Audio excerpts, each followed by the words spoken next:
All right, so I'm often asked this question: what's the best way to taste wine or to try to appreciate wine? And you know, those of you that know me, my whole attitude is, hey, do whatever works for you.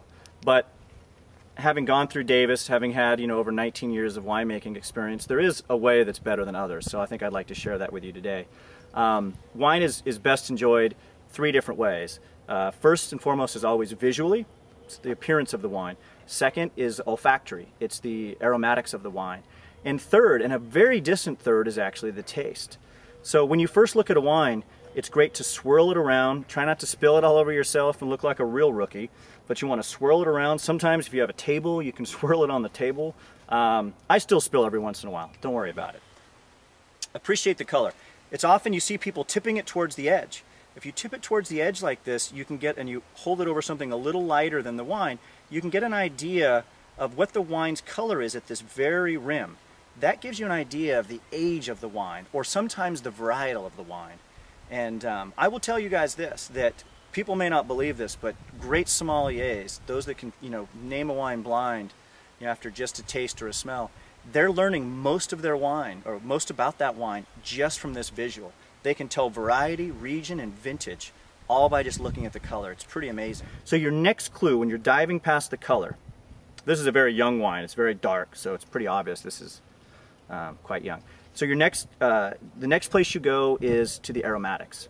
You can tell so much about the aromatics. Now, if the wine is not overwooded, if it's not in some bizarre, crazy style, varieties have what's called typicité, or the French use that word.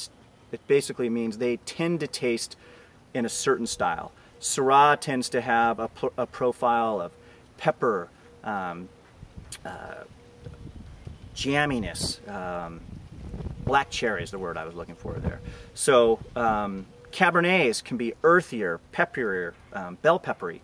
So varieties tend to have a very typical aroma profile. So you can tell a lot by that. And then ultimately is the taste. Obviously wine, what makes it great is it tastes wonderful. And I think the other added benefit is that it has alcohol. There's a lot of people today that love to talk about, is wine beneficial for us from some healthy point of view? I think we all get better looking and more interesting after a few glasses of wine. I know our conversations surely get more interesting. So last but not least, you taste. And you can tell a lot about a wine from that point. But at that point, it's all about, do you love it? It's the hedonistic value. So it's really up to you how you'd like to taste, but that's how I taste. All right, and just so you know, there are quite a few wrong ways to taste wine as well.